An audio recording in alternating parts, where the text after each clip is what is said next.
April మాసంలో వృషభ రాశి వారి యొక్క మాస ఫలితాలు మనం చూసుకున్నట్లయితే వృషభ రాశి వారికి ఏప్రిల్ మొదటి వారం నుంచి కూడా శని లాభస్థితిలోకి 6 గ్రహాలు లాభస్థితిలోకి రావటం మీ శ్రమకు మీ కష్టానికి మంచి ఫలితాలు దక్కుతాయి. విద్యార్థులకు ప్రోత్సాహకరంగా ఉంది. విద్యా విధానాల్లో మంచి మార్పులు దక్కుతాయి. విదేశీ ప్రయాణాలు విదేశీ ఉద్యోగాల వారికి ఈ ఉగాది నుంచి అన్ని అవకాశాలను దక్కించుకునేటువంటి పరిస్థితుల్లో ముందుకు వస్తారు. H1B వీసాల్లో ఇబ్బందులు పడేవారు, విదేశాల్లో స్థిరత్వాన్ని పొందేవారు, విదేశాల్లో ఇప్పటికే ఉండి గ్రీన్ కార్డు కోసం ఎదురు చూసేవారికి కూడా ఏప్రిల్ నెలలో మంచి సానుకూల పరిస్థితులు కలిగేటువంటి మాసంగా చెప్పుకోవచ్చు. జన్మగురువు యొక్క ప్రభావంతో ఈ రాశి వారికి కాన్సన్ట్రేషన్ ఫోకస్ తగ్గేటువంటి విద్యార్థుల విషయాల్లో ఈ నెలలో లాభస్థితి శనైశ్వరుని ప్రభావంతో కొంత అనిశ్చిత వాతావరణం తొలగిపోతుంది.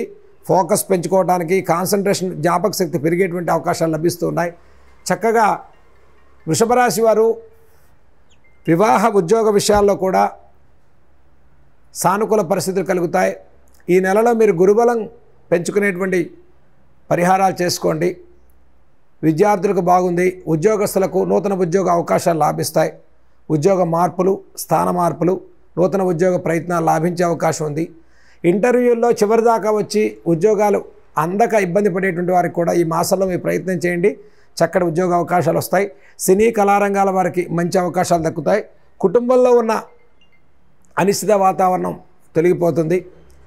వృషభ రాశి వారికి నూతన అవకాశాల కోసం ఎదురు చూసేవారికి, ఉపాధి అవకాశాల కోసం ఎదురు చూసేవారికి ఈ మాసంలో 2వ వారం నుంచి చక్కటి అభివృద్ధి పదంలో ముందుకెళ్ళేటువంటి వారంగా చెప్పుకోవచ్చు. ఎప్పుడైతే లాభస్థితి శనైశ్వరుని యొక్క ప్రభావం తృతీయ దృష్టితో వృషభ రాశిని చూస్తూ ఉన్నారో మీకు కింద పనిచేసేవారు సహకరిస్తారు. కుటుంబయుక్తుల నుంచి సహాయ సహకారాలు లభిస్తాయి. మిత్రుల నుంచి, మధ్యవర్తుల నుంచి సానుకూల పరిస్థితులు కలిగేటువంటి మాసంగా చెప్పుకోవచ్చు.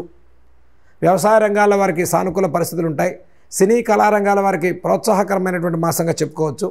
ఈ మాసంలో ముఖ్యంగా ఫైనాన్షియల్ ట్రాన్సాక్షన్స్, వ్యవహార రంగాలు, ఎక్స్పోర్టింగ్ ఇంపోర్టింగ్ లాంటి వ్యాపారాలు చేసేటువంటి వారు వృషభ రాశి వారు ముఖ్యంగా కొద్దిగా సమయం తీసుకుని ముందుకెళ్ళండి. అంటే లాభస్థిత 6 గ్రహాల ప్రభావం ఉన్నప్పటికీ కూడా జన్మగురు ప్రభావంతో ప్రతి వ్యవహారంలో ఒక అనిశ్చిత వాతావరణం తొలగకుండా ప్రోత్సాహకరంగా ముందుకెళ్ళేటువంటి మాసంగా చెప్పుకోవచ్చు. కాబట్టి ఏప్రిల్ నెలలో దక్షిణామూర్తి స్తోత్రాలు వృషభ రాశి వారు చదువుకోవటం, ప్రతి గురువారం కూడా రావి చెట్టు ప్రదక్షిణ చేసుకోవటం, దత్తనామాన్ని స్మరణ చేసుకోవటం, దత్త చరిత్ర పారాయణ చేసుకోవటం వల్ల విశేష ఫలితాలు పొందుతారని మనం చెప్పుకోవచ్చు.